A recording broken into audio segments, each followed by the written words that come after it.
চতুর্থ অধ্যায়ের সারসংক্ষেপ। শ্রী নিত্যানন্দ প্রভুর মহিমা প্রকাশ।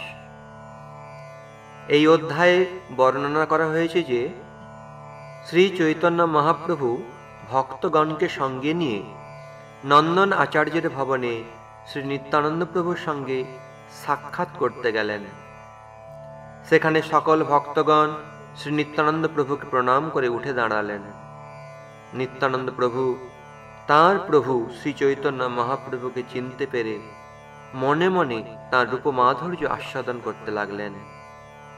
গৌর নিতাই উভয়কেই দেখছেন, কিন্তু কোনো কথা কেউ বলছেন না। অন্তর্যামী শ্রী চৈতন্য মহাপ্রভু শ্রী নিত্যানন্দ প্রভুর ভাব বুঝতে পারলেন। তার মহিমা প্রকাশ করবার জন্য শ্রীবাস ঠাকুরকে শ্রীমদ্ ভাগবতের শ্লোক পাঠ করতে বললেন। আজ্ঞা প্রাপ্ত হয়ে শ্রীবাস ঠাকুর বৃন্দাবনে শ্রীকৃষ্ণের লীলা সমন্বিত একটি শ্লোক পাঠ করলেন। তা শ্রবণ করা মাত্রই শ্রী নিত্যানন্দ প্রভু মূর্ছিত হয়ে ভূমিতে পড়লেন।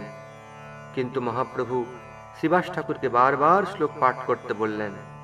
কিছুক্ষণ পর বাহ্যদশা ফিরে পেয়ে নিত্যানন্দ প্রভু যখন আবার শ্লোক শ্রবণ করলেন, সঙ্গে সঙ্গে হুঙ্কার দিয়ে গড়াগড়ি দিতে লাগলেন।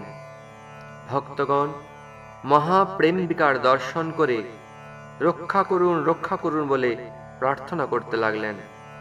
ভক্তগণ নিত্যানন্দ প্রভুকে ধরতে চাইলেন, কিন্তু সমর্থ হলেন না।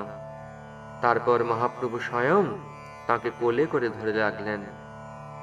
কিছুক্ষণ পর তিনি বাহ্যিক জ্ঞান ফিরে পেলেন। গদাধর প্রভু এই বিপরীত ভাব দর্শন করে মনে মনে হাসতে লাগলেন। মহাপ্রভু বিভিন্ন স্তুতি দ্বারা নিত্যানন্দ প্রভুর মহিমা প্রকাশ করলেন।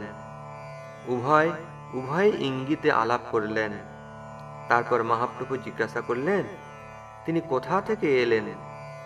নিত্যানন্দ প্রভু তার ভ্রমণ রহস্য প্রকাশ করে বললেন, আমি কৃষ্ণের যত স্থান আছে সর্বত্র গিয়ে কৃষ্ণকে দেখতে পেলাম না। তারপর ভালো মানুষকে জিজ্ঞাসা করে জানলাম, কৃষ্ণ এখন নবদ্বীপে সংকীর্তন আন্দোলন শুরু করেছেন। কয়েকদিন হলো গয়া থেকে তিনি ফিরে এসেছেন। এইভাবে মহাপ্রভুই যে স্বয়ং ব্রজেন্দ্র নন্দন তা নিত্যানন্দ প্রকাশ করলেন। এই আলোচনা শুনে ভক্তগণ নানা প্রকার কল্পনা করতে লাগলেন।